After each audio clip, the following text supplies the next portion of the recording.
las 7:30 de la tarde, una hora menos en las Islas Canarias. Sean todos muy bienvenidos a la redacción abierta en el Toro Televisión, donde ya estamos dispuestos para contarles, analizarles y opinarles sobre las cuestiones de actualidad, que sean españolas o no, no importa, con dos principios, el rigor y la valentía, y en un clima general en el que manda la libertad, porque no entendemos que en un medio de comunicación se puedan hacer las cosas de otra manera. Ya están otras televisores por ahí, para que los que quieran ese pulso informativo las elijan, y los que quieran libertad pues tendrán que estar con nosotros.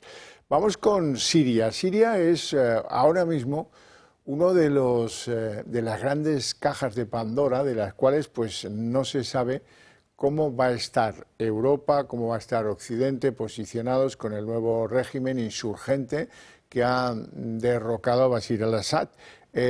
Nadie sabe a ciencia cierta cómo van a imponer sus leyes los insurgentes. Se da por hecho que esto es un disgusto para Rusia, que tiene una importante base militar en Siria. Se da por hecho también que esto es una buena noticia para Turquía. Bueno, la cuestión es que ahí van pasando cosas. Pues han ahorcado a un primo del presidente huido a Rusia, han encontrado rastros de tortura y de asesinatos en una de las principales cárceles donde abocaba toda la represión política el régimen de Assad. En fin, cosas intranquilizadoras casi todas ellas, pero nadie sabe a ciencia cierta qué rumbo tomará el nuevo gobierno insurgente. Continúa el caos y la incertidumbre en Siria tras la caída del régimen de al-Assad. Una caída que ha revelado los horrores que se han vivido durante años dentro de la prisión de Sednaya, conocida por Amnistía Internacional como un matadero humano. Mujeres con hijos en cautiverio fruto de violaciones, torturas inhumanas, ejecuciones masivas, es la prisión más temida de Siria.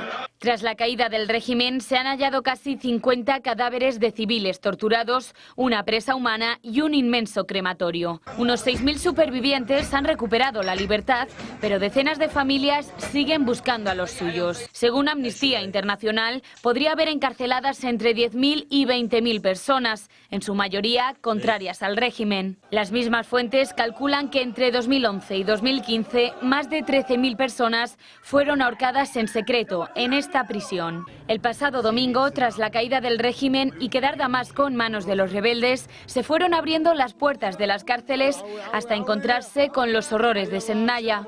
Mientras tanto, Israel sigue bombardeando instalaciones en las que Damasco tiene armamento químico.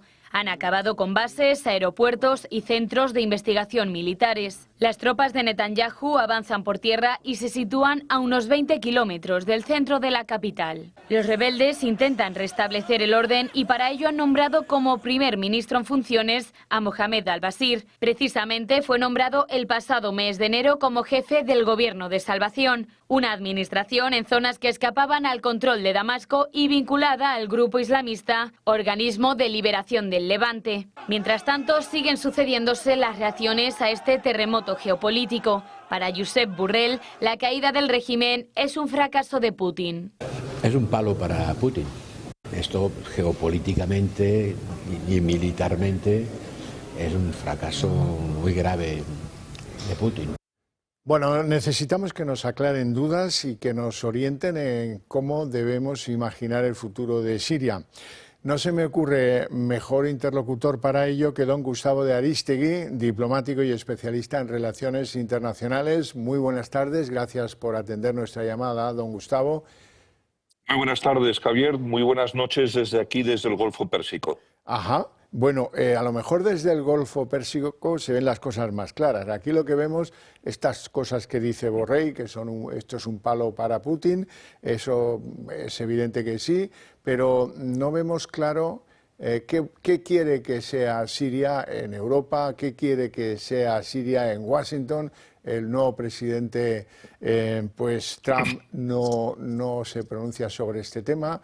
En fin, un momento un poco de cambios, tanto en Europa como sobre todo en Estados Unidos, que no entendemos muy bien si se va a producir una nueva Libia o un nuevo error de catastrófico en observación de la realidad. ¿Cómo lo ve usted?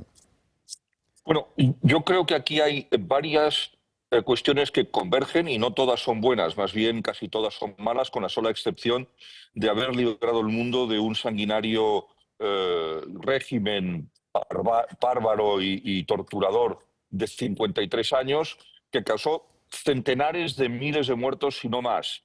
Solamente en el acoso a la ciudad de Hama en el año 82 murieron 40.000 civiles en 25 días y se produjeron 140.000 desplazados y 17.000 desaparecidos. Eso es solo un incidente del régimen que acaba de caer. Por otra parte, tenemos que Siria desde hace ya mucho tiempo, desde hace muchos años, se ha convertido en una piel de leopardo. El gobierno no tenía control de todo el territorio, de hecho había territorio controlado por la oposición moderada, por la oposición islamista, sobre todo la provincia de Idlib.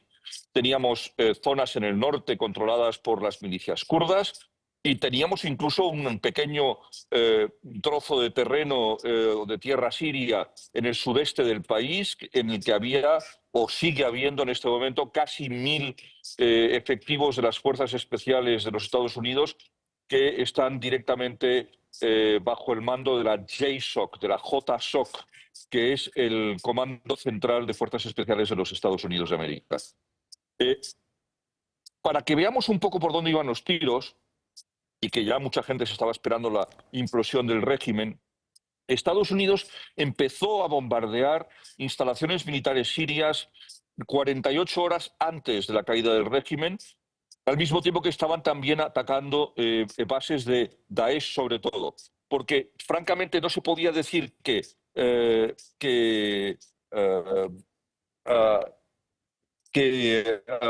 Al-Qaeda tuviese fuerza o que fuese una amenaza del mismo calibre que Daesh o que ISIS. Tenemos una segunda cuestión que tenemos aquí. Hay casi 60.000 refugiados y presos en los campamentos y cárceles de las milicias kurdas en el norte del país. Si por alguna circunstancia Occidente no le manda un mensaje muy claro a Erdogan que no se pueden tocar los campamentos kurdos, si se ataca a los campamentos kurdos, se producirá una huida en masa de todos esos refugiados, entre los cuales hay miles de terroristas yihadistas. Y la inmensa mayoría de esos terroristas yihadistas que están en las cárceles de las milicias kurdas no son sirios. Por lo tanto, no se van a quedar en su país para la reconstrucción de su país. Van a ir a sus países de origen. Y una parte nada desdeñable de esos miles de terroristas yihadistas encarcelados en los campos y cárceles kurdas son nacionales de países de Europa Occidental. Alemania, Francia, los Países Bajos, Bélgica, Italia, Francia y España.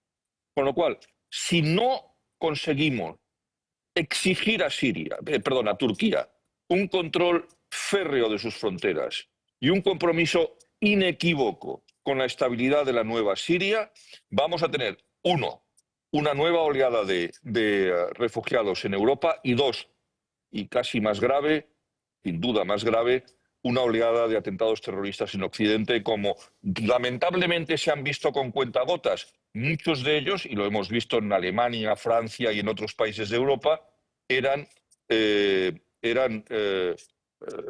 peticionarios de asilo que bajo el disfraz o bajo la excusa de la petición de asilo eran en realidad personajes completamente radicalizados, ya fuera en Internet o en los campos de refugiados donde habían estado.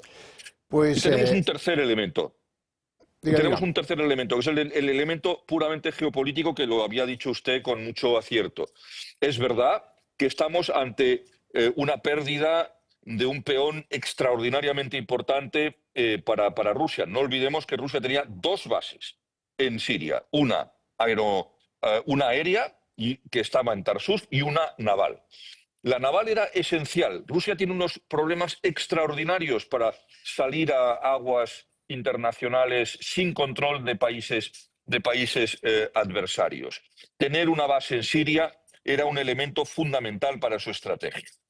Pero quien sale quien es el mayor perdedor, el mayor derrotado de este episodio de la historia reciente de Oriente Próximo es sin duda ninguna Irán, que se queda sin el mayor aliado de la región, porque obviamente Hezbollah es un actor no estatal y el régimen sirio, aunque debilitado, era un Estado con 190.000 kilómetros cuadrados, 20 millones de habitantes y un ejército temible. Ujú. Y en esas, Israel, que sigue su ofensiva y que está a solo 20 kilómetros de Damasco. Bueno, no va a llegar la sangre hasta Damasco. Es decir, que el ejército de Israel se va a quedar en puertas, está limpiando la zona que se llama de buffer zone, la zona de nadie que hay entre los altos del Golán y las zonas militarizadas sirias. Justamente lo que están haciendo es ocuparlas para evitar que el nuevo régimen caiga en la tentación, porque obviamente uno de los principales o las principales obsesiones de los grupos yihadistas, y el HTS lo es, no lo olvidemos, es la destrucción del Estado de Israel. Por lo tanto, la ocupación de esa parte de territorio que en su día formó parte de un acuerdo de alto el fuego entre Siria e Israel en el año 67, no ha sido en este momento respetado porque el ejército israelí ha considerado que no ocupar ese terreno era una grave irresponsabilidad y que podía ser, en efecto, un foco de riesgo y de peligro para las localidades de Galilea. Y además, no olvidemos otra cosa, que los ataques, tanto israelíes como estadounidenses, contra bases militares sirias, tenían como objetivo la destrucción de armamento muy sofisticado, lanzacohetes, carros de combate, sistemas de drones asesinos y también misiles balísticos, misiles de crucero, todos ellos de fabricación rusa, por cierto, para evitar que eso caiga en manos de un grupo terrorista, porque HST es un grupo terrorista y a pesar de sus buenas intenciones, que no podemos creernos en absoluto, simplemente basta con ver la historia y el historial criminal de todos sus dirigentes, empezando por Abu Mohammed al-Jolani, que sigue teniendo un precio a su cabeza de 10 millones de dólares por parte de los Estados Unidos.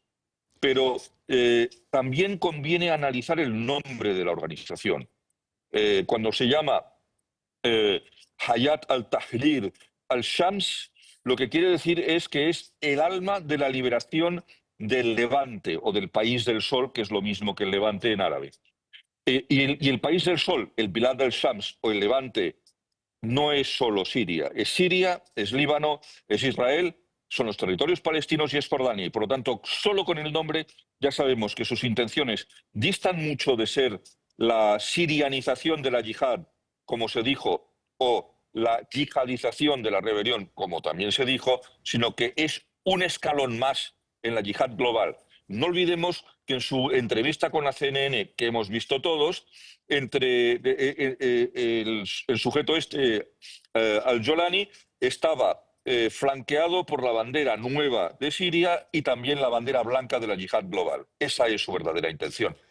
¿Tiene Siria armamento químico importante? Sí, Siria tiene arsenales químicos nada desdeñables que ha utilizado en el pasado contra su propia población. Lo dijimos que tanto los dos regímenes bacistas que la izquierda mundial tanto se lamentó de haber perdido en el caso de Saddam Hussein, y ahora, curiosamente, las derechas europeas se lamentan de la caída del régimen de Bashar al-Assad, lo cual no deja de sorprenderme y chocarme.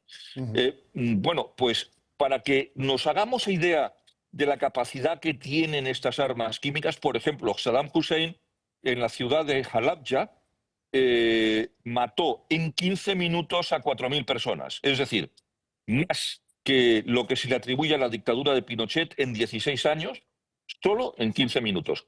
Esta es la realidad de estas dictaduras. Es verdad que nos hemos librado de un ser abyecto y execrable, pero lo que viene es inestabilidad, incertidumbre, más violencia y una extensión del terrorismo. No puede, no debe, creo, yo, Occidente, Estados Unidos, Europa, la OTAN, inmiscuirse en el terreno en Siria, pero sí tenemos que exigir a un miembro de la OTAN, que es Turquía, a que sea muy vigilante, muy estricto y muy severo en la protección común, de la seguridad común de todos los Estados miembros de la OTAN, porque esa es una cuestión fundamental. Y no olvidemos tampoco que esto no hubiese sido posible sin el apoyo de las Fuerzas Armadas turcas y sin el apoyo de la Fuerza Aérea turca. Por eso los rusos, que tenían muy pocos efectivos aéreos en Siria y estaban todos concentrados en Ucrania, de la misma manera que lo hizo también Hezbollah, solo tenía 2.000 de los 20.000 hombres que hasta hace muy poco tenían en Siria. Esa debilidad de sus aliados también propició el avance de los rebeldes terroristas, no olvidemos que lo son. Pero el apoyo fundamental de los turcos no se puede olvidar. Don Gustavo de Arístegui, un placer enorme tenerte en el programa, te mando un fuerte abrazo y vamos a ver si esta nueva carpeta que le ponen por delante de las otras a Donald Trump la torea mejor que otras veces, ¿eh? Ya iremos viendo. Esperemos que no sea un nuevo Afganistán o un nuevo Irak. De todas formas, no está Occidente allí. Lo importante es que se impliquen los Estados árabes. Y justamente aquí, en Qatar, en Doha, donde yo estoy, están haciendo esfuerzos muy notables en ese sentido. Muy bien, pues esperemos que sean fructíferos. Un abrazo, insisto. Muchas gracias por participar en el programa. Muchas gracias. Nosotros nos vamos a ir a una pausa de publicidad y enseguida recuperamos el tránsito del programa.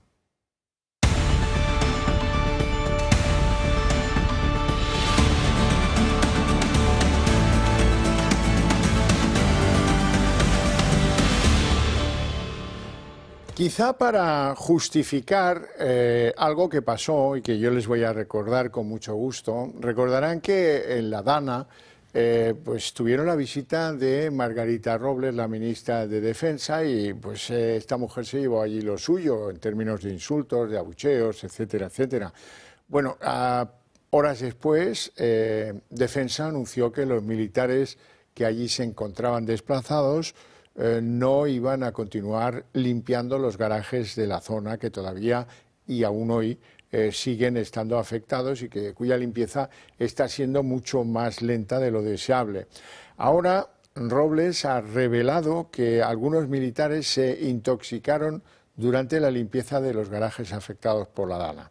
No sé si es una cuestión, digamos, de índole político-diplomática o una justificación de sus decisiones, porque claro, en la Dana y fuera de la Dana nos planteamos a qué obedecía esa decisión, si eran los militares los más aptos para dejar esos garajes en estado de revista, como se diría en términos militares, pues no entendemos ni seguimos ahora por comprender por qué se nos informa tan tarde de que algunos militares se intoxicaron y a qué se debió esas intoxicaciones. Suena a excusa, fundamentalmente, ¿eh? Bueno, y vamos a ver algo curioso, porque las empresas estadounidenses que operan en España piden al gobierno que mantenga las nucleares, que prorrogue su uso, que podría hacerlo, hasta 2040. Hay centrales con la misma tecnología que las que operan en España, cuya longevidad se ha prolongado hasta el 2040, por lo tanto, cabría pensar en que eso es posible aquí. Recordarán también que aquella que fue la ministra de Transición Ecológica, Teresa Rivera, hoy vicepresidenta de la Comisión Europea, antes de irse firmó los papeles para el cierre de la central nuclear de Almaraz. Bueno, eso le da más valor a este pronunciamiento de las empresas norteamericanas que operan en España.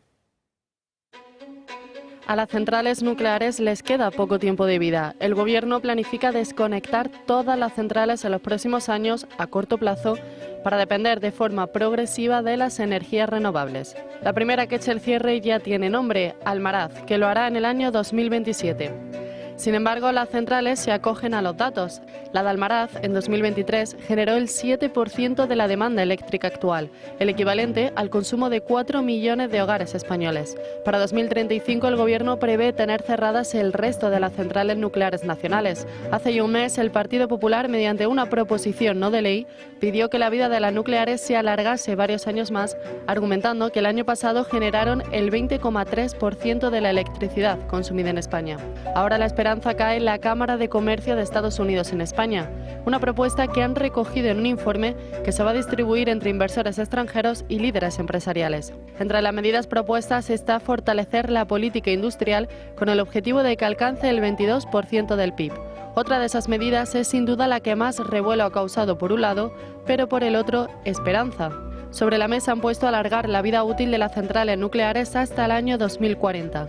Lo que argumenta esta Cámara estadounidense es que de esta forma se va a evitar una mayor dependencia de los ciclos combinados de gas. Además, también plantean crear minicentrales atómicas. Ahora la pelota vuelve a estar en el tejado del Gobierno, quien decidirá si mantiene su plan o, por el contrario, escucha y acepta las medidas de la Cámara de Comercio de Estados Unidos en España.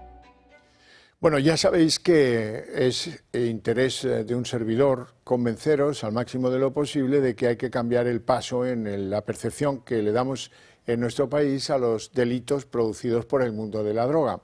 Todos ellos. Yo he llegado a la conclusión, y espero que muchos de ustedes también, de que la droga está tan metida en nuestra epidermis que tenemos que combatirla de otra manera, con otros métodos y de una forma más eficaz, o de lo contrario, algunas partes de España pues van a tener cierto control de del narcotráfico, como parece ya bastante evidente por las cosas que vamos viendo. Un día es un jefe de la Policía Nacional que está podrido de billetes en su domicilio porque da pistas a los narcos, al otro día es un jefe de la Guardia Civil que cae en el puerto de Valencia y así sucesivamente. Bueno, ¿y qué vamos a hacer? Lo primero, y lo que a nosotros nos compete como electores, como votantes, es convencer a los partidos políticos de que este no es un tema que cae fuera de sus ámbitos de preocupación, sino que está absolutamente dentro y que no pueden consentir que tanto en el mundo rural como en las ciudades, como en el norte, como en el sur, como en el oeste, como en el este, da igual, en todas partes en España cuece un negocio. Hay un negocio que por encima de ningún otro es súper rentable aquí, la droga. Y eso hay que atajarlo o de lo contrario se nos va a comer algún día. ¿Qué puedo hacer yo? Modestamente, nos lo preguntamos a menudo, pues enseñarles imágenes que les ayuden a pensar a ustedes cuál es la realidad del mundo de la droga. Hoy vamos a empezar en una localidad muy próxima a la Comunidad de Madrid, pero territorio de Guadalajara, el Casar. En el Casar hoy ha caído una organización que se dedicaba a dar vuelcos. Dar vuelcos en el lenguaje de los narcos son los que roban a pequeñas organizaciones también de la droga. Bueno, pues en ese chalet han localizado una de esas organizaciones que iba mediante el robo gestionando más cacho de esto que podríamos llamar el floreciente mercado o negocio de la droga en España.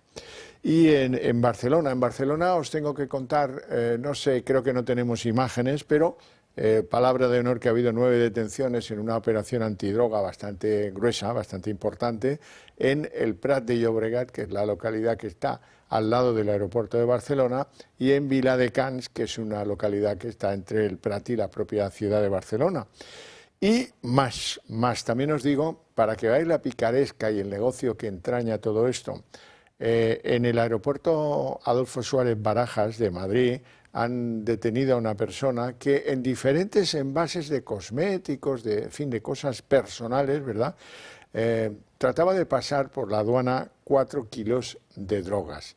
4 kilos de drogas pues deben dar un dineral y desde luego pues alguien debe pensar que merece la pena arriesgarse a la detención, arriesgarse a ser detenido, y ahí ven a los agentes cómo van rompiendo, abriendo los diferentes envases sospechosos y analizando si su contenido era cocaína, como parece esos 4 kilos, en botellas de colonias y o de licores, esas que uno compra en el duty free, ¿verdad? Bueno, pues se las ingenian todas, como veis. Bueno, y Alguien analiza, claro, en la época actual pues es muy fácil analizar esto. ¿Cuáles son las palabras que más buscan o más extrañamente son las más buscadas por los españoles cuando recurren a Google? Y el resultado de ese análisis es lo que ahora van a ver. Cada diciembre llegan las fiestas navideñas, llegan los regalos, llegan las reuniones familiares y llega él. Ya no puede faltarnos ningún año. Google y su resumen de lo más buscado en la red. Quizá por la gravedad de los hechos, porque es algo insólito, porque nos ha afectado a todos de alguna manera u otra, porque España es solidaria y es un tema que nos interesa, la Dana ha sido la gran protagonista de Internet. Según el gigante tecnológico, el término más buscado en el navegador relacionado con noticias de actualidad es el de alerta por precipitaciones, junto con noticias sobre el estado de salud de Kate Middleton y el medallero olímpico de este pasado verano en París. Si hablamos de política, Google ha recogido una gran cantidad de consultas sobre él, el presidente del gobierno Pedro Sánchez, también sobre Carles Puigdemont o Íñigo Errejón, pero Donald Trump tampoco se nos ha escapado. Entre las búsquedas de qué es, por qué o cómo, los usuarios han consultado sobre cómo se contagia la viruela del mono, o cómo ayudar por la Dana en Valencia, o cómo reclamar los gastos de la hipoteca. Nos interesa lo que nos interesa. Y entre otras preguntas también hemos buscado sobre por qué Mbappé habla español. Y es que sobre deporte hemos buceado mucho por la red y más sobre deportistas como Lamine Yamal, Ilia Topuria o Rafa Nadal, entre otros muchos. Google llega una Navidad más con regalitos bajo el brazo, pero sorpresas pocas. Era de esperar. Bueno, y este es el momento en el que me voy a permitir hablaros de una conveniencia, la de que os hagáis miembros y socios del Club de Amigos del Toro Televisión. ¿Por qué? Porque sinceramente pienso que esa es una de las mejores maneras para que lo que vosotros pensáis, lo que compartís con nosotros, esos valores, ese planteamiento de reedificación ética de este país, pues la mejor manera de que prosperen esas ideas vuestras es hacernos más fuertes a nosotros para que esas ideas se extiendan a mayor velocidad. Dicho esto, pues es muy fácil, hay que llamar al 916162464 y en 5 minutos queda la cosa resuelta. Me piden en el Club de Amigos que os cuente algunas cosas. Primera, que ya están listos para quien los desee, algunos objetos que van de pulseras a relojes, pasando por libros o por delantales, están a disposición por si os sugiere la posibilidad de algún regalo navideño. Tengo que contaros también que el club va a volver a Barcelona con uno de sus debates en libertad el viernes 13 de diciembre. ¿Quiénes van a estar ahí? Pues va a estar José Javier Esparza, va a estar Josep María Francàs y va a estar Joan Garriga, que es el portavoz de Vox en el Parlamento catalán y que, por cierto, esta noche estará en El Gato al Agua. Deciros, por último, que tenemos prevista la cena de Navidad con el Club de Amigos. Apúntense la fecha, el jueves 19 de diciembre en Madrid. Hay que reservar plaza, lógicamente. ¿Y ahí quién va a estar? Pues va a estar Miguel Durán, Luis del Pino, Alejo Vidal Cuadras, Kaki Minuesa, un servidor de ustedes y mucha gente a la que ustedes pues normalmente siguen en esta cadena. Dicho lo cual, queda reservar en las cosas que a ustedes les parezcan más interesantes. Nos vamos a publicidad.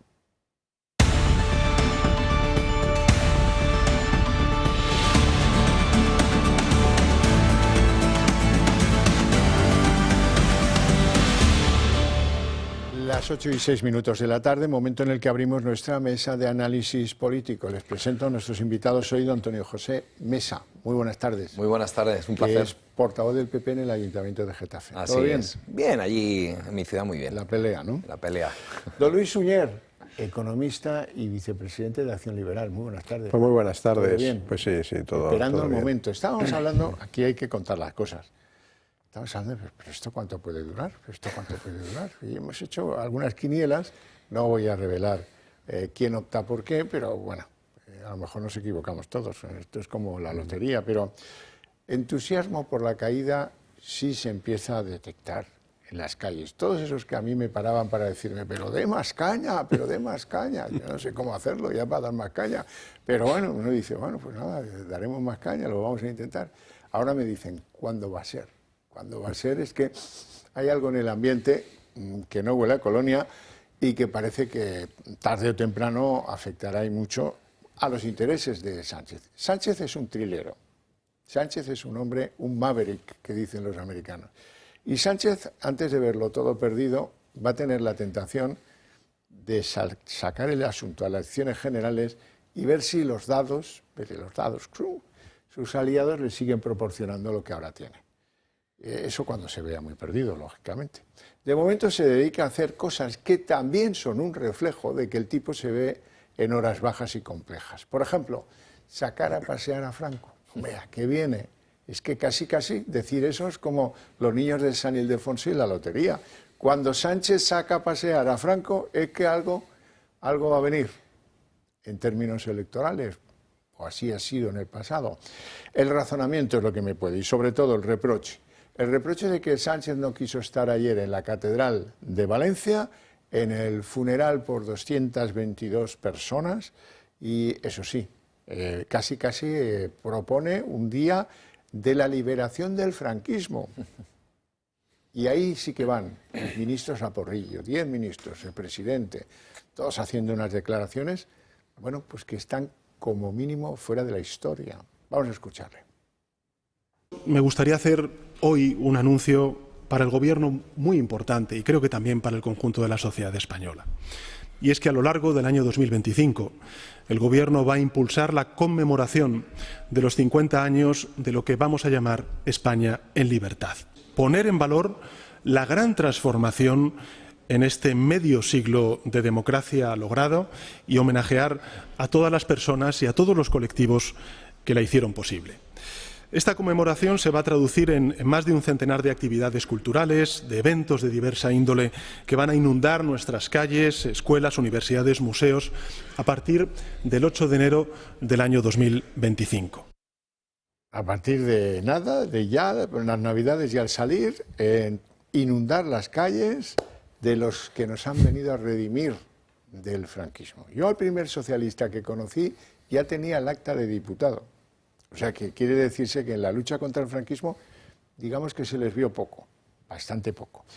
Es ofensivo que este tío esté ahí diciendo estas tonterías y ayer no estuviera en Valencia, eso se lo dejo a mis invitados. Pero me ha hecho el camino mucho más corto Isabel Díaz Ayuso, que ha hecho un tuit, ahora lo vamos a leer juntos, en el que, bueno, pues lo cuenta por derecho y de frente, ¿verdad? Vamos con el tuit. Dice Ayuso que Sánchez ha enloquecido. Ha enloquecido, como su gobierno está en sus últimas horas, ha decidido quemar las calles, provocar violencia con grupos muy minoritarios que últimamente salen justo cuando él lo pasa mal, ¿verdad? Así es. Yo creo que cuando vienen horas bajas para Sánchez y para el gobierno, pues tiran del francomodín, ¿no? Y entonces en este caso, bueno, pues ha tirado otra vez de un clásico, que es hablar de Franco. Mientras que no se ha preocupado en absoluto de las más de 200 víctimas en Valencia y ayer despreció a los familiares no acudiendo a un funeral que, bueno, que no era considerado un funeral de Estado, pero simplemente por decencia, por decoro, por humanidad, por respeto a las familias, yo creo que el presidente del gobierno debería estar allí dando la cara, aunque le abucheen. Y se inventarán ahora, porque se me viene a la cabeza el acto ese que hicieron un poco masónico, ¿no?, con el tema del COVID, para huir de un funeral católico. Algo absurdo, porque no hay estado más laicista como es Francia, y sin embargo allí nadie se le ocurre no acudir a un evento igual. Y lo hemos visto con la reinauguración de Notre Dame. Es decir, tenemos encima de la mesa el francomodín porque vienen curvas y le vienen muy mal dadas al gobierno. Sí, bueno, al final el tema de Franco, bueno, yo creí que iba a constituir un día de la liberación, ¿no?, como De Gaulle, ¿no?, o sea, Pedro el Valiente iba a conmemorar, ¿no?, lo que ellos no hicieron nunca, pero creo que les sabe poco, iba a hacer 50 días, pero son 50 días para los mayores de 70. Por así decirlo. Es decir, bueno, pues esa bolsa de votos la va a tener ahí entretenida, pero no se da cuenta, ¿no?, que para los menores de 70 que no han vivido, no han vivido la época de Franco, por así decirlo, que ya les ha pillado un poco muy jóvenes, pues nos han dado cuenta que a lo mejor pues también podemos replicar esos 50 días de celebración el día que haya elecciones, ¿no? Y ya salga, nos lo quitemos de en medio, o sea, figuradamente, claro, sí, sí. Y a lo mejor pues entonces tenemos que realmente poner un día de la liberación, ¿no? El día de la liberación del sanchismo. Exactamente. Bueno, un día me parece también poco a mí. Sí. Creo que por lo menos 50 sería lo suyo. Bueno, vamos con el escenario, el chapapote de la corrupción, que es a lo que apesta este gobierno en estos momentos y desde hace ya bastante tiempo. Hoy era el momento en el que un fiscal, Salvador Biada, era citado a la causa del fiscal general del Estado, Álvaro García Ortiz, para prestar declaración como testigo. Este es el hombre que vio, aunque luego las grabaciones de ese momento creo que no están disponibles ni para el juzgado ahora ni para nadie, pero es el que confiesa que vio al juez pues manejando un móvil con su número 2, que va a ser la que le actúe en contra como fiscal. Y entre otras cosas que dice Salvador Biada, es que, oiga, es que no es ni medio normal. Que un fiscal no habla con el investigado en mitad de unas diligencias. Pero vamos a ver, es que nos hemos vuelto locos. ¿Cuál es el criterio ético que mantiene el fiscal general García Ortiz? Bueno, pues ya lo vimos con el filtrado de los papeles más o menos comprometedores de la pareja de Isabel Díaz Ayuso. De eso va en esencia este asunto. Y bueno, lo dicho por Biada, pues deja sostenido, eso sí, por un testigo, que le vieron manipular los móviles cuando estaba siendo objeto de entrada y registro en su despacho profesional del fiscal general del Reino de España por parte de la UCO. Es que de verdad que, bueno, yo no sé cómo los corresponsales extranjeros, no sé cómo no se ceban con este personaje, con García Ortiz. ¿Les ha interesado Begoña? Sí. ¿Les ha interesado Ábalos? Sí, pero este parece que como que dice, debe formar parte a su criterio de la singularidad de un país pues mediocre.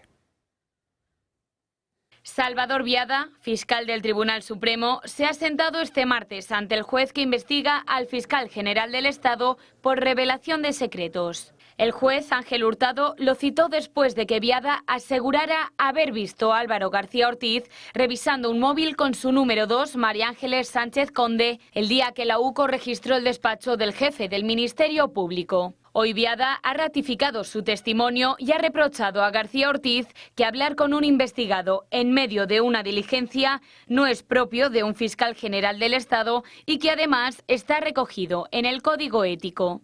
Con esta citación, el juez pretende aclarar la proximidad que se deduce de dicha reunión entre el fiscal general y María Ángeles Sánchez Conde. Biada asegura que más que pensar que ambos estuvieran borrando cosas del móvil, le llamó la atención el contexto, ya que no todos los días se practica una diligencia invasiva al fiscal general del Estado. La acusación popular pidió también las imágenes de las cámaras de seguridad de la Fiscalía del día del registro. El juez lo autorizó. Sin embargo, el Ministerio Público aseguró no tener ninguna cámara instalada en ese punto. Biada es el segundo testigo que comparece ante el Supremo por esta causa en la que se investiga la presunta revelación de secretos que denuncia la pareja de Isabel Díaz Ayuso. Precisamente, Alberto González Amador culpa al núcleo duro de García Ortiz de la filtración de sus datos. Luis Suñer, yo ya no sé qué más se puede decir de este hombre Álvaro García Ortiz. No se puede decir mucho ya, salvo eso, que es un peón de Sánchez para lo que le pide hacer, y que su sentido ético y moral pues es prácticamente nulo. Ahora, para mí el problema es que el grupo de fiscales sobre los que tiene ascendente, ¿no? Y entonces conocemos ya la fiscal de Madrid, ¿no? que va con él digamos, dentro del proceso de instrucción, pero luego que otro miembro, ¿no? de la fiscalía, ¿no? que depende de él, y lo utiliza pues para su beneficio. Entonces, bueno, pues al final la conclusión es que la Fiscalía es una institución que realmente está preparada para defender a las personas, a los ciudadanos, o es simplemente un instrumento, ¿no? Es un instrumento. Recuerden las frases sobre este tema. ¿Quieres que le ponga más cianuro?, le dice la número 2 de la Fiscalía General del Estado al fiscal, que le sacan de un partido, del palco del Atleti, le sacan y le dicen: oye, ya tenemos el papel, mándamelo, pero no me lo mandes al correo de la oficina, mándamelo a este correíto privado que tengo yo en Gmail. Y media hora después eso ya pululaba por los medios. Él ha dicho que no busquéis más, el culpable de la filtración soy yo, acordaros de eso, hace bastante tiempo ya. O, por ejemplo, esa expresión del fiscal general del Estado para con sus adláteres en la Fiscalía, que comparten con él un criterio de forofismo político. Es que nos hace mucha falta el documento contra Ayuso. Eso es definitorio. Hemos visto cómo han hecho un caso de Estado contra un adversario político y han metido pues toda la carne en el asador. Lo que pasa es claro, que yo creo que se han quemado y van a salir todos para adelante, como decía la presidenta. Pero luego ya desde el punto de vista puramente procesal, es decir, cuando se ve a un imputado hablar, ¿no?, porque el fiscal general del Estado está imputado, hablar con la fiscal del caso. Ninguno de los comunes, de los mortales, podemos hablar si estuviésemos investigados, imputados, hablar con el fiscal de nuestro caso. Con lo cual, es que aquí se pasan por el forro, y perdón la expresión, todo. Y yo creo que este tipo de impunidad debe estar penada cuanto antes y que vayan para adelante todos, porque es una cacería de Estado utilizando todo el aparataje del Estado para ir contra un rival político. Eso no se ve ni más que en las repúblicas bananeras y el sanchismo está haciendo mucho daño a la democracia española y, por supuesto, a las libertades y a la tranquilidad que debemos tener cualquier ciudadano de que no vamos a ser investigados utilizando todos los resortes del Estado para ir contra nosotros. Aquí hay que decir que el pareja de Isabel Díaz Ayuso ha decidido emprender acciones legales contra algunos periodistas, entre ellos Xavier Forte, de Radio Televisión Española, por haberle tildado de defraudador confeso. Me imagino yo, no me he leído las iniciativas jurídicas del pareja de Ayuso, pero claro, debe entender que ese papel de su abogado con la Fiscalía, negociando los términos de cómo resolvemos esos presuntos delitos fiscales, no le convierten en un defraudador confeso, que es un trámite bastante común en la relación de aquellos que son pillados en un trance fiscal por las autoridades tributarias, ¿no? Sí, así es. O sea que uno puede, ¿no?, al ser inspeccionado, ¿no?, y decir, bueno, pues uno puede negociar con Hacienda una solución, ¿no?, determinada, o irse directamente al proceso judicial y, bueno, que tarda sus años, que tiene sus costes y que, bueno, pues en ocasiones pues también puede ser incierto, pero es verdad que los procesos judiciales, el 80% prácticamente los ganan los afectados, ¿no?, los afectados. Entonces, no puedes considerar que la persona es hasta que un juez no lo dictamine en realidad. Claro. Es evidente, así funciona la justicia y las garantías que nos las da a todos, la presunción de inocencia, en fin, ese tipo de cosas. Entonces, pues es una actitud, la de esos colegas periodistas, un poco una actitud de parte, vamos a ser educados, ¿no? Actitud de parte. Bueno, vamos con el hermano. Yo os prometía chapapote, hoy también vamos a tener chapapote en abundancia. En este caso, el hermano, que dice llamarse David Azagra, pues mira, resulta que su benefactor, que es el gran jefe de la estructura del PSOE en Badajoz, no le dio el cargo en la Diputación de Badajoz hasta que Pedro Sánchez no se convirtió en secretario general del PSOE. No sea que pues no acabe saliendo, entonces ¿para qué sirve congraciar? Esto es muy de la sabiduría popular española. Vamos a ver ahora mismo un trabajo en el que nos ponen al día sobre cómo fue esa colocación de David Azagra en la Diputación de Badajoz como jefe de todo lo musical que se hacía ahí, lo mismo la ópera, que los conciertos, en fin, un tío que debe ser un máquina en esto de la música. Ese Con la vista puesta el 9 de enero, David Sánchez pide ahora que se le aclare cuáles son los hechos por los que se le imputan. La juez que instruye su caso en el juzgado de Extremadura, Beatriz Viezma, le investiga por presuntos delitos contra la Administración y Hacienda Públicas. Todo en relación a su contrato como alto cargo de la Diputación de Badajoz. Según el último informe de la UCO, la posibilidad de crear el puesto del hermano de Sánchez se gestó una vez que éste habría alcanzado la Secretaría General de los Socialistas después de haber sido purgado una primera vez.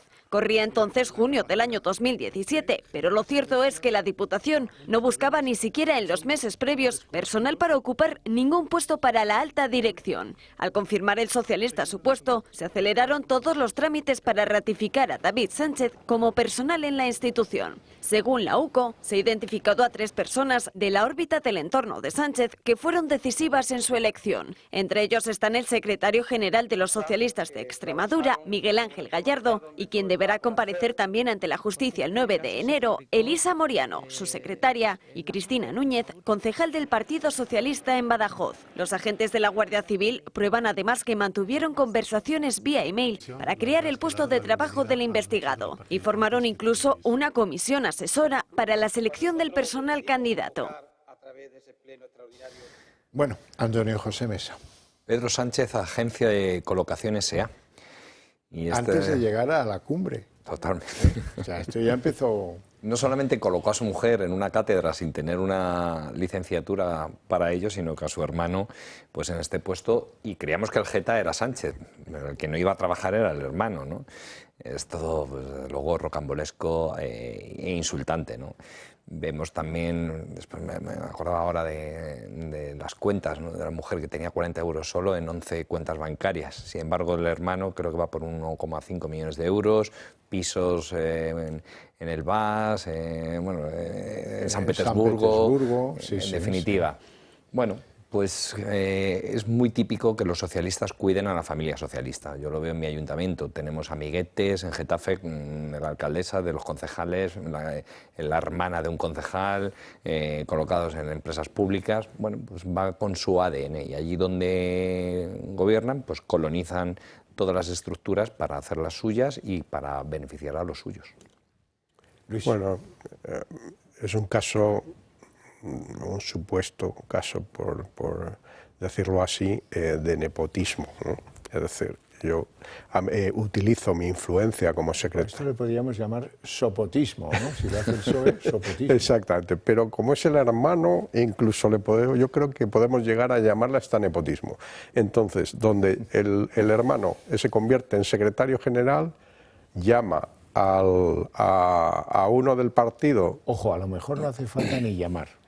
A lo mejor es se ofreció, exactamente, que quiere progresar, se ofrece y lo que pasa que aquí yo creo también lo que coincide es el tema Elbas, ¿no? Es decir, que él se va a vivir a Elbas yo, en mi particular opinión, no es por evadir impuestos, sino por ocultar el patrimonio, ¿no? Y no declararlo y así que no aflore en la prensa. Y entonces, pues claro, si él se va a Elbas, pues donde tienen que darle un puestecito es en Extremadura. Entonces, bueno, pues yo creo que ahí es la llamada del secretario general. La cronología. Yo creo que él toma posesión y cobra de la Diputación de Badajoz y en algún momento, quizás por ocultar el patrimonio o por favorecerse de un sistema fiscal más tolerante que el que maneja su hermano, pues decide hacerse residente, que debe ser la única persona que cobra de administración pública un salario, ¿verdad? Y se hace residente en otro país, que esto también es de nota, y material que debiera estar inundando de teletipos de reacciones de la agencia tributaria, pero que hasta donde yo alcanzo no ha habido ninguno, ¿verdad? Porque aquí corre un tupido silencio a cargo del gobierno. Porque si ese hubiera sido el hermano de Ayuso, pues imagínese lo que hubiese sido esto, ¿no? Le dieron en su día al padre, al hermano y al aquí otro, no. Bueno. Y la verdad sea dicha, me asquea un poco ofrecerles esto, pero les ayudará a comprender la categoría moral, humana, si quieren, intelectual, de estos, algunos de los grandes de la corrupción en época Sánchez. Me refiero a las conversaciones entre Aldama y Claudio Rivas, Claudio Rivas es el socio que todavía está en Soto del Real, en la cárcel, por aquello del fraude de los hidrocarburos, un fraude monumental de 182 millones de euros defraudados en comprar y vender productos del petróleo, productos derivados del petróleo. Saben que Aldama y Claudio Rivas se las tienen, todo lo que se diga es poco, pero es mejor conocer, escuchar cómo lo dicen. Yo no amenazo, yo digo lo que voy a hacer, ¿vale? Yo no amenazo, yo digo lo que voy a hacer cuando a mí me dejan tirado y sin sentido, y encima sin que me dejes dar explicaciones y que me pongas a la gente delante que está hablando de mí, ¿eh? Eso sí que es de cobardes, en no ponerme a la gente delante que está hablando de mí, cuando sabes tú que es mentira. Te estás inventando todo esto, para no serme claro y para no hablarme claro. Te he dicho un montón de veces que si no hay, no hay, ¿vale? Pero que me digas las cosas claras. Pero a mí no me vacilas. Yo por las buenas soy muy bueno. Y por las malas, igual que tú, un hijo de gran puta. Así que no tengo ningún problema. ¿Todo perdido? Pues todo perdido. Todo perdido. Perfecto. ¿Tú me arruinas a mí, a mi familia? Pues perfecto, yo también, ¿vale? Y no hay ninguna amenaza. Si quieres, ten los cojones y hablamos, ¿vale? Pero ten los cojones, porque yo siempre me he comportado contigo como un señor y como un amigo. No sé ni cómo calificarlo todo esto. Mesa, ¿qué te parece? Este parece de Los Soprano, ¿no? Una película de gángsters. Sí, total. Bueno, esta es la calaña que vemos que está envuelta en todo este turbio asunto y todo dirige y todo apunta por H o por B, por hidrocarburos, por lo que fuere, siempre todo acaba en un epicentro, que es el número 1, que es el señor Sánchez. Estos son sus amigos, aquel que decía Sánchez que no conocía y se hace fotografías con él, de ahí derivaba también el señor Ábalos, el señor Koldo, en definitiva, muy sórdido todo y además con un tono un poco, vamos a decir, pues eso, de película de gángsters, ¿no? Que no se les puede llamar empresarios, ¿no? En realidad son gángsters y a lo único que se dedican es a buscar oportunidades donde puedan delinquir y a dar comisiones, o sea, a corromper a políticos para obtener contratos. Entonces, este es el perfil del individuo, de Aldama, ¿no? O sea, es decir, es mitad gángster, mitad corruptor de políticos, ¿no? Es decir, que los políticos al final se corrompen y entonces entregan digamos, aprueban concursos, aprueban con el dinero de los demás, ¿no? el que se enriquezcan el comisionista y el político, ¿no? Que era Paje el que decía algo bastante manchego, bastante sabio. Decía, no, el corruptor ya sabe a qué puertas tiene que llamar. Ese sí que es un instinto natural, del corruptor, en este caso. Bueno, ¿y la UCO qué? Pues la UCO está ahora mismo trabajando en la República Dominicana, como dicen los dominicanos, en la República, porque ahí hay una red de 15 empresas en las que tienen intereses buena parte de todos estos que venimos hablando. Ábalos, Aldama, Koldo, probablemente, no me suena que Koldo sea uno de los que tenga empresas, pero probable que alguno más de la red tenga empresas, participaciones en empresas propiamente dominicanas. Y también de paso van a intentar averiguar a qué venía 59 vuelos del Falcon presidencial a la República, ¿no? Esto es bien llamativo. Sí, o sea, yo tuve un profesor que decía, bueno, lo bueno no es encontrar la respuesta correcta, sino la pregunta correcta. Y aquí es al revés, o sea, la pregunta es ¿por qué hacía el Falcon con 59 vuelos a Dominicana de manera nada transparente, o sea, ocultando como un secreto de Estado, ¿no? 59 vuelos. Entonces, esa es la pregunta que debemos responder y bueno, yo espero que la UCO al final encuentre la respuesta. Sí, no podemos confiar en que a pregunta parlamentaria conteste alguien del gobierno, ¿no? No, sobre todo porque se escudan en que los viajes del presidente son de materia especialmente sensible y no dan pues toda la transparencia que se debe en un caso de estos. ¿Y qué hace el presidente, el avión del presidente del gobierno viajando tantas veces a República Dominicana, ¿no? Y hay tantas incógnitas en todo esto que conducen todo al número 1, pues las maletas de Delsi, bueno, y ya he dicho al Lama, ¿no? Que él vio en muchas ocasiones el avión del presidente, el Falcon, en República Dominicana. Y también, ahora que me acuerdo, la presidenta Ayuso en sede parlamentaria un día le dijo, bueno, y algún día se sabrá lo de República Dominicana. Pues bueno, pues... Bueno, eso es muy amplio. No tienen por qué ser solo los protagonistas de las tramas de hoy los que tengan dinero remansado en la República Dominicana, pero claro, no están en esta causa, por lo tanto, en este viaje de Lauco no van a caber las alforjas, tendrá que ser en algún viaje ulterior, que ya veremos, ya les informaremos.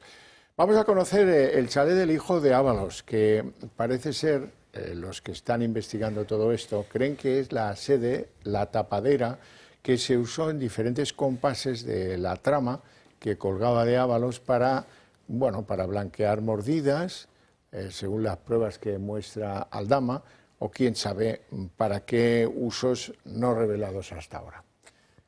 ¿No, Luis? Sí, bueno, lo que es evidente es que a los 24 años uno no puede tener una casa de 500.000 euros, o sea, porque un chalet de 500.000 euros, salvo que haya heredado, ¿no? Y este no parece que sea el caso, sino que simplemente es pues, un testaferro del padre. Ahora, con 24 años, que ya seas testaferro del padre, pues es para hacértelo mirar, ¿no? Es decir, que tu carrera ya empieza en paralelo con la del padre, ¿no? En cuanto... Y queriéndole superar. Y queriéndole superar, me imagino, claro.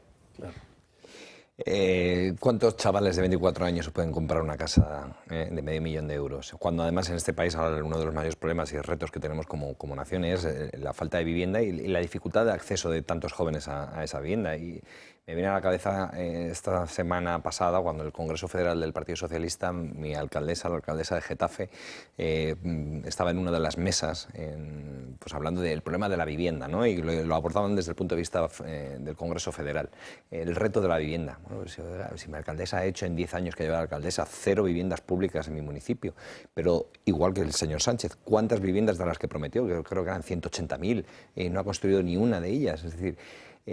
frente al modelo de vivienda de 0 viviendas públicas por parte del gobierno socialista, esté donde esté, en cualquier estamento, tenemos como si la familia socialista tiene casoplones, tiene pisos, no solamente ellos, sus amantes, apartamentos para encuentros, donde apuntan a algún ministro que otro que están ahora mismo en el gobierno de España. Es decir, esto es un disparate, es un sinsentido y luego nos toman por tontos, nos toman el pelo. Y bueno, pues espero que más pronto que tarde pues los ciudadanos españoles y los españoles pues enseñemos la puerta de salida a todos estos caraduras. Sí, todos lo esperamos, pero ahí seguimos, en la puerta de espera. Otro de los bastiones completamente pues derruido, espero que no por el bien de todos, porque les voy a hablar de la Guardia Civil. Hoy comparecía el que era el jefe, el que les puso las medallas a Koldo y Aldama, el coronel Vázquez. El coronel Vázquez ha justificado con enorme frialdad el haber medallado a estos dos golfos, a Koldo y Aldama, hoy imputados en diferentes causas. Dice que desde hace 4 años prestaban actos relacionados con el servicio. Ya lo explicará un poco mejor. Deben ser secretos, no sé en qué se ampara el coronel Vázquez para no explicarlos, y ya todo esto ya se medio sabe. Lo que no queda claro, y también me parece muy llamativa la explicación que da el coronel Vázquez, es si a cualquiera que va a Logroño, a una de las bases de la Guardia Civil, de las unidades de élite, le dejan disparar con un fusil de asalto. No, bueno, es que dice el coronel que esto es que duele, la verdad es que oírlo duele. Dice, bueno, nos lo vio que estábamos haciéndolo y nos dijo que quería echar unos tiritos y, bueno, pues le dijimos, va, échalo, que no pasa nada. Oiga, pero vamos a ver, ¿esto es la Guardia Civil que hemos conocido o es una nueva Guardia Civil que deja echar tiritos a cualquiera que pasa por una de sus instalaciones? Óiganlo. Bueno, simplemente al reflejo de las propias fotografías podrán entender que no parece muy plausible que sea un acto de instrucción de un señor con mocasines, pantalón vaquero y camisa. Él nos refirió su interés por, y perdónenme, no saquen de contexto estas palabras, por pegar unos tiros aprovechando que estábamos haciendo esa actividad y miren, se le concedió a su cargo licencia de uso de arma corta, de armas largas, quiero decir que es una persona que está habituada, no nos pareció o no pareció en este caso a los que tuvieron que hacer esa actividad que protagonizase ningún tipo de peligrosidad porque estaba dentro del marco de esa actividad. Pues nada, vamos un día a ver si nos dejan echar unos tiritos, ¿no? Lo que vemos es que el señor Aldama andaba como Pedro por su casa, ¿no? Por todos los sitios, y que nadie le conocía, y le acusaron, pues eso, de todos le negaron, de que era un pequeño Nicolás, incluso se reía el ministro Bolaños de que sí pertenecía a la tía. Y bueno, pues vemos como si el señor Aldama acampaba a sus anchas y dentro de esta trama, ¿no? Es que ya cada día nos sorprende con un esperpento nuevo, y ahora hemos conocido pues esos tiritos que daba. Incluso algo haría, ¿no? Como para concederle una medalla también el señor Marlaska, y ahora todos le niegan. Bueno, pues ahí está saliendo todo. Yo he visto muy inquieto al coronel Vázquez, ¿eh? Seguramente le habrán preguntado, o le van a preguntar en sede judicial, que aún es peor, le van a preguntar, oiga, ¿y usted por qué tuvo una reunión con estos dos cuando ya ninguno de los dos era cargo público, 2 meses antes de que fueran detenidos? Él ha dado una explicación que para medios de comunicación puede que valga, dudo que para el juez valga. Dice, no, yo es que quería controlar si en algo nos podía afectar que tuvieran a un comandante de la Guardia Civil en la nómina y les hiciera prestaciones y servicios, darle los móviles presuntamente blindados o limpiarles de posibles micrófonos los lugares que ellos le iban indicando. Lamentable. Sí, bueno, al final la trama, ¿no?, utilizaba guardias civiles y imagino que hasta buscaría entrar también en policías para protegerse, ¿no?, y para tener un respaldo, ¿no?, respecto pues, a sus actividades, ¿no?, delictivas. Entonces, estos personajes que van apareciendo, porque apareció primero el comandante de la Guardia Civil, que dependía de este coronel, ¿no? Y entonces ya se descubrió cuál era su papel. Ahora, todos son preguntas, ¿no? Dice, bueno, ¿por qué le dan una medalla? ¿Por qué aparece pegando tiros en unas instalaciones que son de un grupo de élite de la Guardia Civil? Y entonces, pues claro, todos son preguntas, pero yo creo que las respuestas irán llegando. Por eso está nervioso el coronel de la Guardia Civil, porque son respuestas que no tienen sentido alguno, ¿no? Es decir, sí, aunque sean inocentes, esa es una relación difícil de explicar para el mando de la Guardia Civil con estos dos, que ya ves tú cómo les va a ir.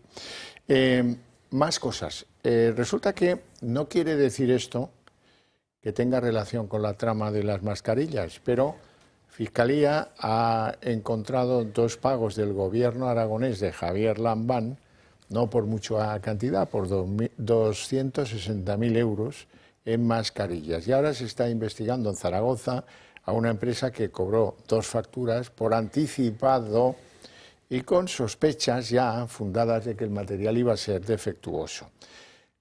Bueno, yo no sé qué empresa es, desde luego la cifra no está pues en el rango de lo que manejaban los coldos, pero bueno, está bien que alguien pues siga buscando quién se forró con las mascarillas. No, efectivamente, porque esta empresa, digamos que ya han investigado periodistas sobre ella, estaba ya estaba ya condenada, por así decirlo, por un fraude.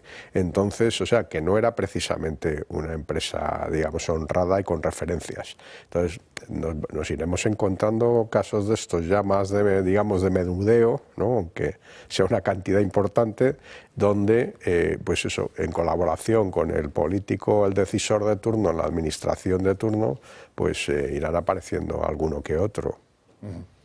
Sí, bueno, pues más fango, ¿no?, en este asunto, y vemos cómo, pues eso, el actual gobierno presidido por Jorge Azcón es el que llevó este asunto a la Fiscalía, y vemos que las irregularidades pues nacen como setas en torno a todo lo que tiene que ver con mascarillas y con esa época tan desgraciada para el planeta entero, y que algunos pretendieron forrarse con ello, y si no se forraron, pues por incompetencia compraron material defectuoso, y ese material afecta pues a ministros que hoy están en el cargo, como Ángel Víctor Torres, o como por ejemplo la presidenta del Congreso, Armengol, en sus gobiernos de Baleares y Canarias. En definitiva, pues yo creo que toda esa verdad de lo que ocurrió en aquel tiempo pues se irá sabiendo, pero poquito a poco. Pero desde luego o intentaban forrarse, o por negligentes cometieron este tipo de tropelías. Bueno, dejando de lado el chapapote de la corrupción, hay alguna noticia que merece la pena comentar y a fondo, porque Junts va perdiendo el miedo. Ayer fue esa petición a Sánchez a que se someta a una moción de confianza. Bueno, no lo va a hacer, ya sabéis cómo funciona esta cosa, pero era una señal. 24 horas después ha llegado la segunda señal, porque los de Junts no tienen el mayor recato que ir juntos de la mano del Partido Popular para tumbar el impuestazo de las eléctricas. Ojo que el razonamiento es impecable y lo comparten, pues, por ejemplo, los de Vox, lo comparte el PNV. El asunto es, dice, bueno, vamos a ver, imponéis un impuestazo a la generación eléctrica de un 7%. Eso significa 1.500 millones. Esos 1.500 millones que engordarán la recaudación de la señora que aplaude como una foca, la señora Montero, pues saldrán ¿de dónde? De los recibos de don Luis, del mío, desde el señor Mesa también, del suyo propio. Así es que vamos a estar en contra, deben pensar los de Junts, vamos a estar en contra. ¿Que es con el PP de la mano? Nos da igual. Y hoy han presentado una pequeña enmienda a ese impuesto que apoya el PP, que apoyan otros grupos parlamentarios y que al Gobierno le han dado pues, la oportunidad de aquilatar que lo que fue la mayoría de Progreso ahora está inquieta y que quieren ver hasta qué punto Sánchez es fiable y va a cumplir con sus compromisos que no se han cobrado. Y está dispuesta a utilizar las armas que pueda. Una de ellas, pues la presión y la intranquilidad. Bueno, es bien verdad que si preguntan sobre la efectividad de este tipo de movimientos, pues es casi nula, porque el Gobierno lo que ha hecho ha sido congelar la tramitación del impuestazo a las eléctricas. ¿Qué cosas? Vamos a verlo.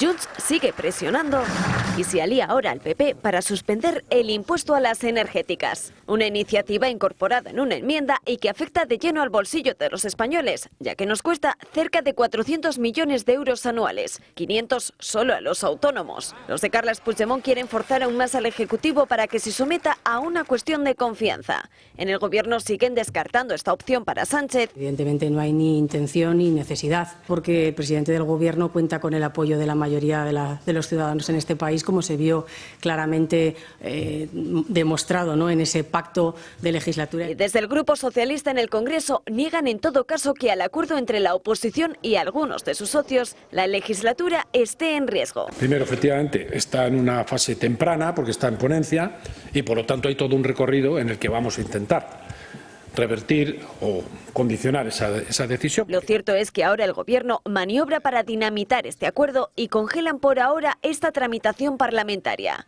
Al concierto de las energéticas, que implica también aplicar nuevos incentivos a la industria y que supondría la pérdida de 1.500 millones de ingresos para el Gobierno, se han sumado también Esquerra, PNV y Vox. Junts ha conseguido sumar esfuerzos con el PP apenas una semana después de haber pactado la reforma fiscal con el PSOE. En el Partido Popular no le dan importancia a la suma. Como portavoz del Grupo Parlamentario Popular me siento tremendamente satisfecho. Yo creo que se trata de un éxito parlamentario. Deja en evidencia que esa mayoría de progreso de la que nos habla Sánchez, sus ministros y sus diputados, pues no es tal. Ni cierran tampoco la puerta a apoyar el órdago de Junts a la Moncloa.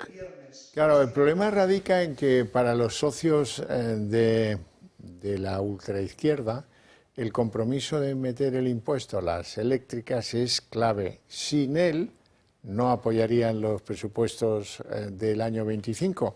Así lo decía Javier Sánchez.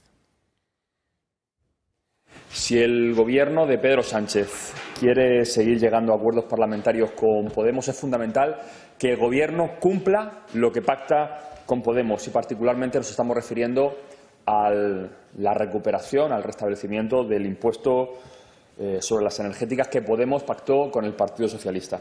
Como cualquiera podrá entender, si Podemos cambió su posición inicial, si finalmente votó a favor de la reforma fiscal, fue a cambio de mantener el impuesto a los beneficios extraordinarios de las energéticas. La reposición dice que no es tal. Aquí lo que pasó es de ser una cosa puntual a ser una cosa pues ya definitiva, ¿no? Un pequeñito apunte sobre el portavoz de Podemos, el señor, me parece que se llama señor Sánchez también. ellos, por la experiencia pasada, ¿no? Da lo mismo el impuesto a las energéticas que el impuesto de la banca, que el impuesto del maíz, ¿no? Es decir, que ellos al final van a continuar y bueno, lo que quieren es un cierto protagonismo. Donde sí veo que el caso de Junts lo veo, digamos, más complicado. ¿Por qué? Porque ellos dan un taco de atención, ¿no? Para decir, bueno, pues si está, señor Sánchez, usted se ha comprometido a tanto, pues tanto tiene que dar. Y vemos a Esquerra Republicana también ahí, ¿no? Entonces, y al PNV. Y al PNV, efectivamente. Y luego, por otro lado, yo lo que también me parece que puede ocurrir también es que estén mirando de reojo a su electorado. Es decir, vamos a dar, que nosotros queremos también rebajas de impuestos para que beneficien a la industria en sus respectivos territorios, porque en algún momento ya están viendo que pueden venir unas elecciones. Pues bienvenida sea esta enmienda, ¿no? Que ha salido con el voto favorable de PP y Junts. Y bueno, ¿por qué? Porque la izquierda o la ultraizquierda pues son expertos en expoliar el bolsillo ajeno y todos los solucionan o creen solucionarlo subiendo impuestos o generando nuevos. Y mientras que esto se produce, pues luego no nos extrañen nada titulares como, por ejemplo, Meloni atrae a Italia inversiones energéticas que huyen de España, ¿no? Claro.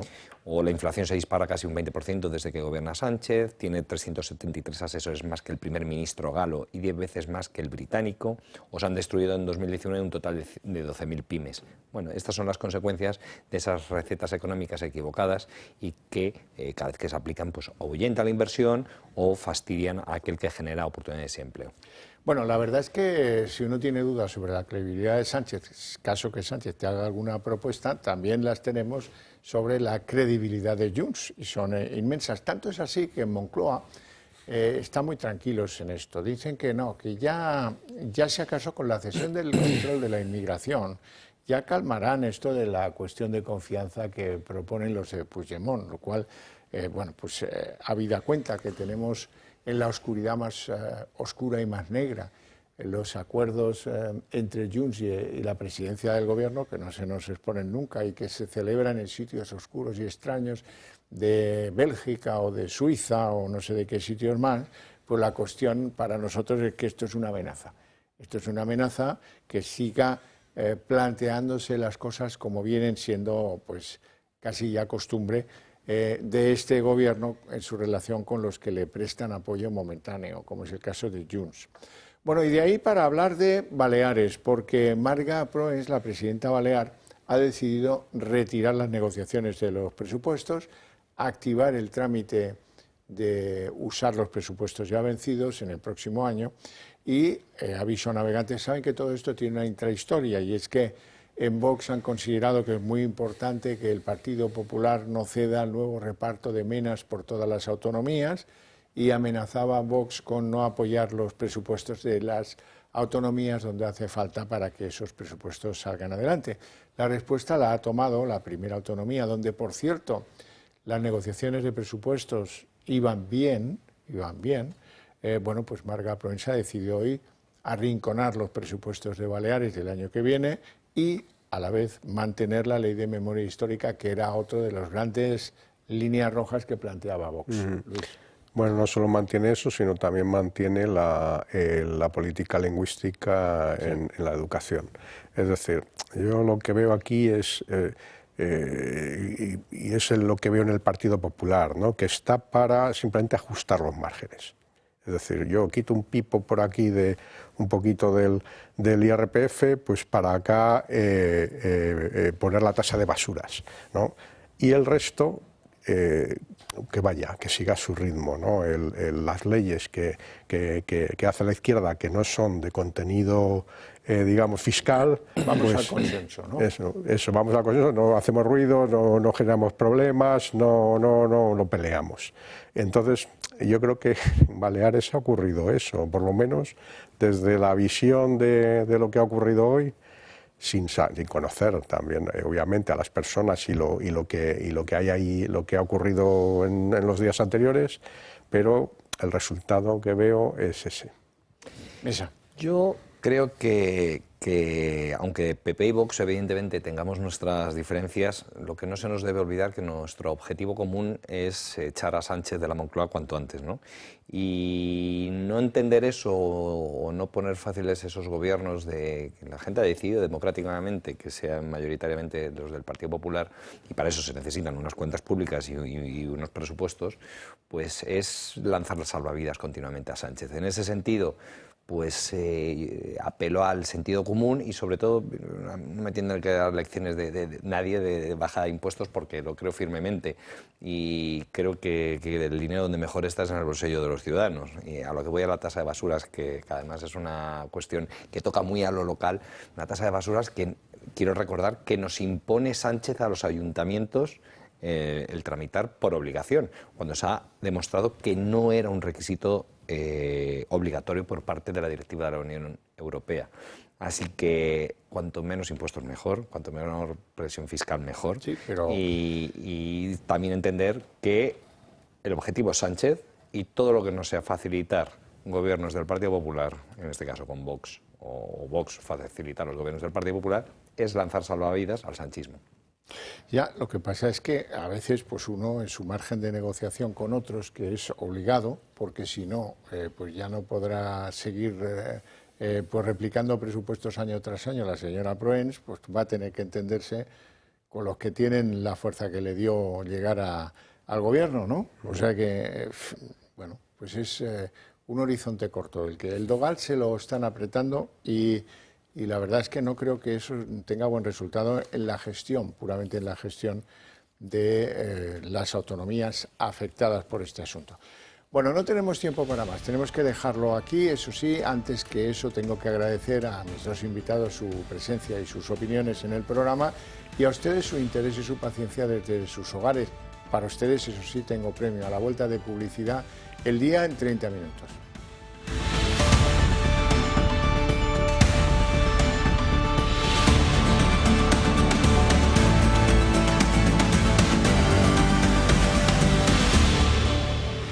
El Día en 30 minutos. Ayer Junts planteaba lo de la cuestión de confianza para Pedro Sánchez, y hoy Junts vuelve a desafiar al gobierno y plantea con el Partido Popular una reacción contra el impuesto eléctrico que le va a costar a la ciudadanía de este país 1.500 millones de euros. Bueno, así las cosas, se preguntarán qué ha hecho el gobierno. El gobierno de momento le ha pillado el tema a contrapié, pero de momento lo que ha decidido es congelar la aprobación del impuestazo para ganar tiempo y negociar con Junts otro tipo de cosas que se van a ver en secreto. Si acaso, un apunte de Pachi López, que les ha enviado un mensajito a los del fugado Puigdemont y les dice: hombre, si ingresamos menos no nos pidáis que vayamos a gastar lo mismo. En suma, parece que da algún resultado esa estrategia que algún día diseñó el Partido Popular de acercarse al PNV y a Junts. Así es, el Partido Popular celebra ese pacto con los de Junts, que entra dentro de intentar impulsar una agenda económica, aprovechando que ahora el gobierno atraviesa por un mal momento con ese chaparrón judicial. Ya lo dijo el propio Feijóo el mismo día que declaró Aldama. Puso encima de la mesa la posibilidad de una moción de censura con los socios más descontentos. Hoy desde Junts pues no se vuelven a casar con nadie. Tildan de fantasía la posibilidad de apoyar una moción de censura impulsada por Feijóo. Y ojo, porque ahora no se cierran la puerta a apoyar unos presupuestos de Pedro Sánchez. No hay ni una sola negociación en materia de presupuestos. Y nosotros al PSOE le hemos dicho: antes de negociar los presupuestos de 2025, comenzaremos a negociar conforme se acredite que se ha cumplido lo que se había pactado para 2024. Si con Sánchez no nos fiamos, imagínese con Feijóo. Si Feijóo presenta una moción de censura y espera el voto de Junts, lo he dicho siempre, es una fantasía, no lo haremos. Los socialistas confían en su capacidad de ejercer presión, ofertas ocultas a los de Junts para convencerles de que no sean tan duros con el impuesto eléctrico, tal vez con la cesión de las competencias migratorias. El PSOE, lo cierto es que vive con cierta tranquilidad, que tiene un pasado que acredita que durante 23 complicadas leyes contó con el apoyo de Junts, y que, aunque está en cuestión la fiabilidad de Sánchez y sus promesas, pues no parece que se tambalee la famosa mayoría de progreso. Junts sigue presionando y se alía ahora al PP para suspender el impuesto a las energéticas. Una iniciativa incorporada en una enmienda y que afecta de lleno al bolsillo de los españoles, ya que nos cuesta cerca de 400 millones de euros anuales, 500 solo a los autónomos. Los de Carles Puigdemont quieren forzar aún más al Ejecutivo para que se someta a una cuestión de confianza. En el Gobierno siguen descartando esta opción para Sánchez. Evidentemente no hay ni intención ni necesidad, porque el presidente del Gobierno cuenta con el apoyo de la mayoría de los ciudadanos en este país, como se vio claramente demostrado, ¿no?, en ese pacto de legislatura. Y desde el Grupo Socialista en el Congreso niegan en todo caso que al acuerdo entre la oposición y algunos de sus socios la legislatura esté en riesgo. Primero, efectivamente, está en una fase temprana porque está en ponencia y por lo tanto hay todo un recorrido en el que vamos a intentar revertir o condicionar esa decisión. Lo cierto es que ahora el Gobierno maniobra para dinamitar este acuerdo y congelan por ahora esta tramitación parlamentaria. Al concierto de las energéticas, que implica también aplicar nuevos incentivos a la industria y que supondría la pérdida de 1.500 millones de ingresos para el Gobierno, se han sumado también Esquerra, PNV y Vox. Junts ha conseguido sumar esfuerzos con el PP apenas una semana después de haber pactado la reforma fiscal con el PSOE. En el Partido Popular no le dan importancia a la suma. Como portavoz del Grupo Parlamentario Popular me siento tremendamente satisfecho. Yo creo que se trata de un éxito parlamentario. Deja en evidencia que esa mayoría de progreso de la que nos habla Sánchez, sus ministros y sus diputados, pues no es tal. Ni cierran tampoco la puerta a apoyar el órdago de Junts a la Moncloa.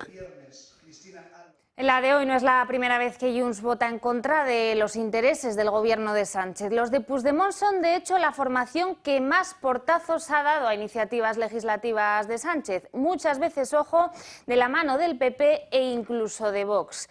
La primera ley de amnistía, la comisión de investigación del caso Koldo, el rechazo al giro unilateral del Sáhara, el reparto de menas y varios asuntos, sobre todo en temas económicos. Los catalanes se opusieron junto a PP y Vox a regular los alquileres de temporada y apoyaron una proposición de los populares para favorecer el acceso a alimentos básicos. El portavoz de Esquerra, Gabriel Rufián, ya predijo hace tiempo que nos aproximábamos a un nuevo pacto de Majestic. Me ha causado, siempre me causa sorpresa cuando dice que el señor presidente está en manos del independentismo. Siempre le digo lo mismo.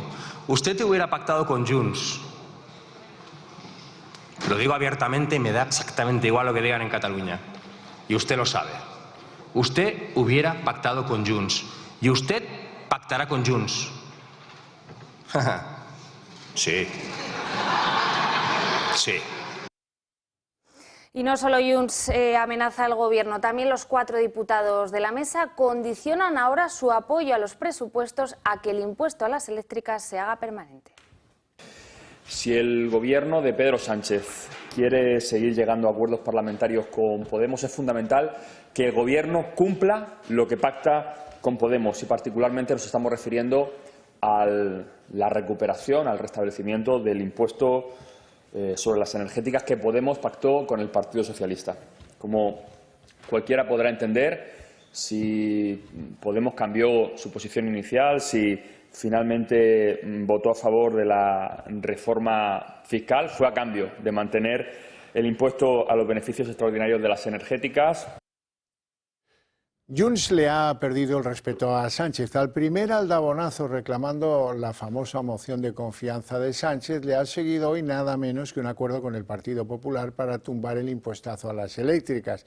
La esencia, el sujeto de todo esto es incontestable. Si el gobierno Sánchez lastra a las eléctricas con un 7% más de impuestos sobre la producción de electricidad, las eléctricas lo trasladarán a los recibos que pagamos los consumidores por la electricidad. Eso significa 1.500 millones a la espalda de todos nosotros. Aunque sea en fase de ponencia, Junts deja claro que sigue en la trocha de cuestionar la fiabilidad de los acuerdos con Sánchez.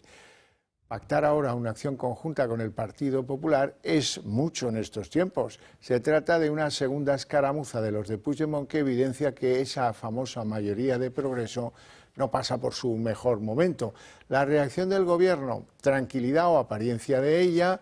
Al impuestazo le queda mucho recorrido, decía Pilar Alegría. En el mismo sentido, el portavoz parlamentario Patxi López alude a la capacidad de negociar que se tiene con los de Junts, como siempre en secreto, y les advertía a los de Puigdemont que, hombre, si ingresamos menos, pues gastaremos menos.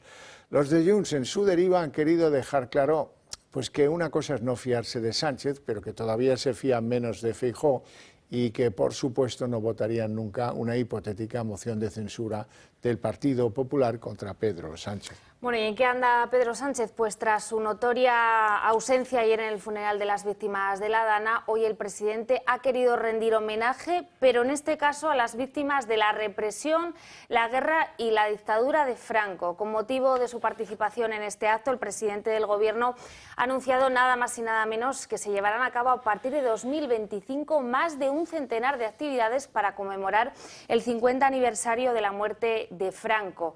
Se celebrarán, como decimos, más de un centenar de distintas iniciativas a partir del 8 de enero. Que a lo largo del año 2025 el Gobierno va a impulsar la conmemoración de los 50 años de lo que vamos a llamar España en libertad. Poner en valor la gran transformación en este medio siglo de democracia logrado y homenajear a todas las personas y a todos los colectivos que la hicieron posible. Esta conmemoración se va a traducir en más de un centenar de actividades culturales, de eventos de diversa índole que van a inundar nuestras calles, escuelas, universidades, museos a partir del 8 de enero del año 2025. La ausencia de Pedro Sánchez ayer en el funeral por las 222 víctimas de la Dana en la Catedral de Valencia sigue levantando polvareda en las redes sociales. Para muchos, no cabe duda, esto se debió a que el presidente no quiere volver a ser abucheado por los valencianos. ¿Cómo lo explica el Partido Socialista? Pues Patxi López se remite a un argumentario técnico. No era un funeral de Estado, luego no era precisa la participación del presidente Sánchez. Ayer no hubo un funeral de Estado. Ayer hubo una misa funeral que puso en marcha el arzobispo de Valencia. Y el Gobierno estaba muy bien representado, con la vicepresidenta y dos ministras, un ministro y una ministra. Y ya habrá un funeral de Estado.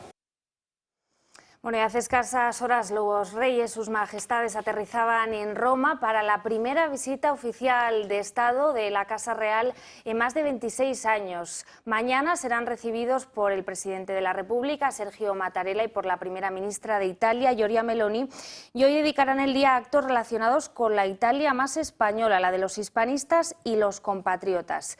En este viaje también estará presente el ministro de Exteriores, José Manuel Álvarez, en plena polémica después de que acusara a los reyes, directamente a Casa Real, de la ausencia española en la reapertura de la Catedral de Notre Dame el pasado sábado. Exteriores asegura ahora que ni Cultura, ni el Ministerio de Urtasun, ni Casa Real le notificó que habían cursado invitación y que estos la habían declinado.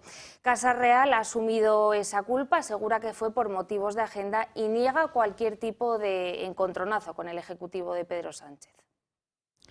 El coronel Vázquez, el que impuso las medallas a Aldama y a Koldo, ha justificado hoy en la comisión de investigación que se desarrolla en el Senado sobre el caso Koldo que si se le dieron las medallas fue por actos relacionados con el servicio y con la Guardia Civil que se remontan a 4 años en el tiempo antes de la concesión de las medallas.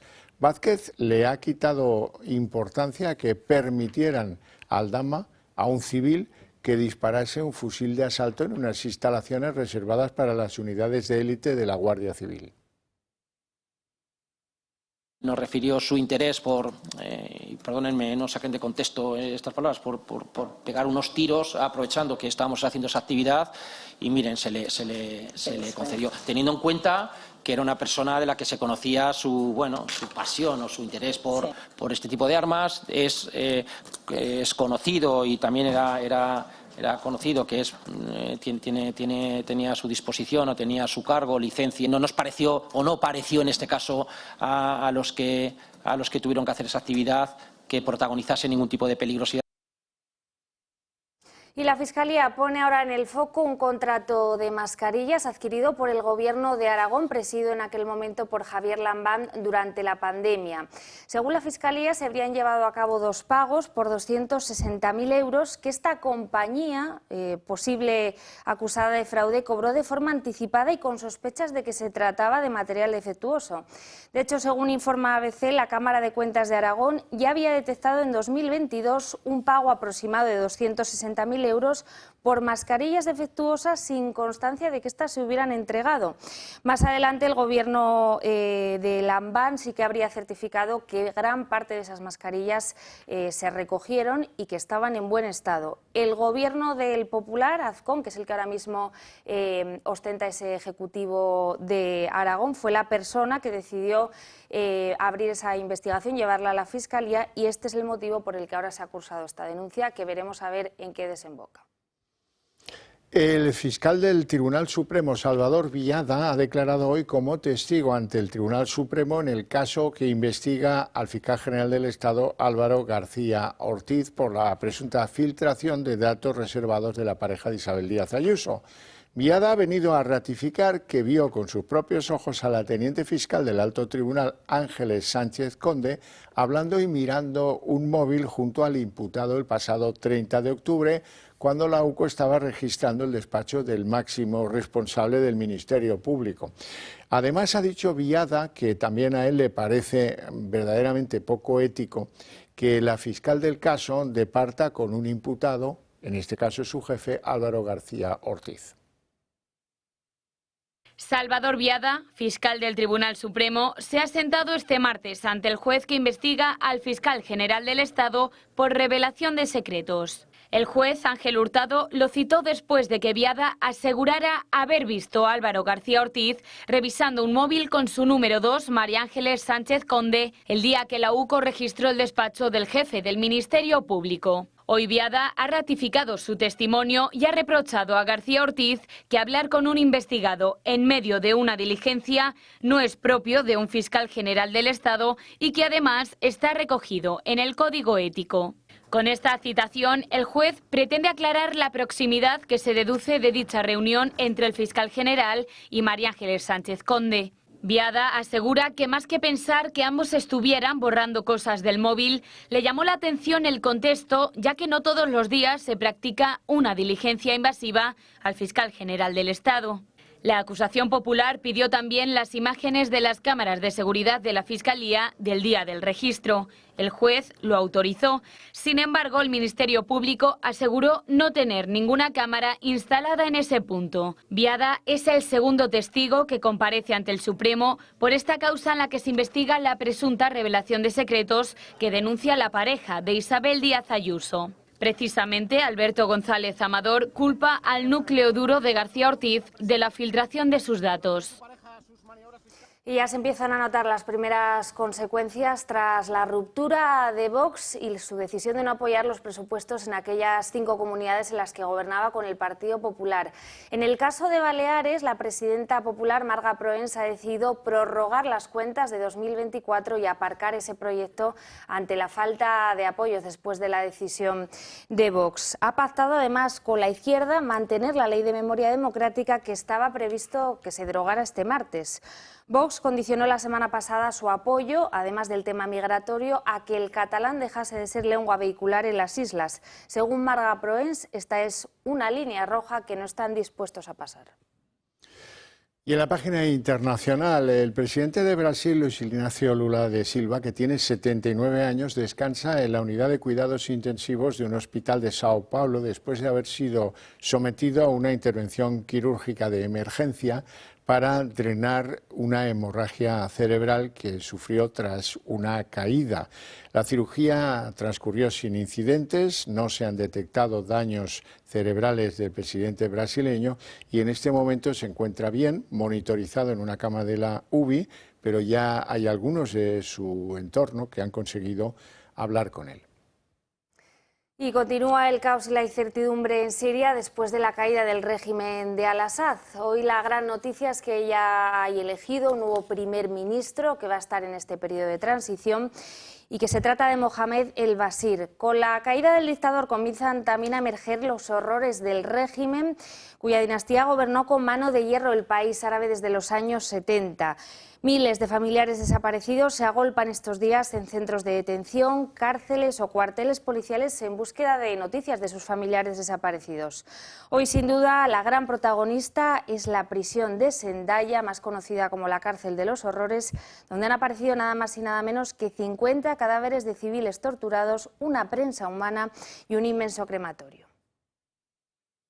Bueno, y tenemos que contarles mejores noticias, como que hoy hemos conocido la 8ª actualización del diccionario de la RAE, del diccionario de la lengua, con hasta 600 palabras nuevas que ya se incorporan a ese diccionario. Entre las más destacadas, la palabra dana, desde luego la hemos pronunciado en los medios de comunicación a lo largo de los últimos días. Esta palabra estaba bajo estudio desde hace 2 años, pero la catástrofe vivida en Valencia ha acelerado ese proceso de incorporación al diccionario. También hay varios extranjerismos, esto ocurre todos los años. Está la palabra spoiler, snorkel, serum, y en lo que está relacionado con la tecnología tenemos una nueva palabra que es el teletrabajo, tanto la hemos pronunciado desde la pandemia. Dentro de la sección gastronómica, las nuevas entradas son las palabras barista, frappé, infusionar, tabulé, umami, varietal y wasabi. Bueno, y cuando alguien hace algo positivo hay que reconocérselo así. Hoy Correos.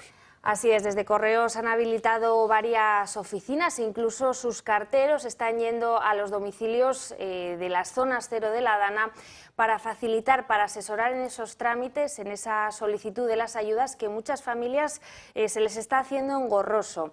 En varios puntos muy afectados por la Dana, como es el caso de Cheste, Chiva y Algemesí, ahí tienen el teléfono en pantalla, pueden llamar y solicitar ese asesoramiento e incluso que vayan a su casa para ayudarles con todos estos trámites. Muchos de estos funcionarios, por cierto, aprovechan esta visita a los domicilios para detectar cuáles son las necesidades de los vecinos y de esta manera hacérselo saber a las distintas autoridades. Hasta aquí el día en 30 minutos. Les deseamos una feliz noche a todos, especialmente a los que continúen con el Toro Televisión. Y mañana tienen una cita aquí a las 9 con nosotros. Hasta mañana.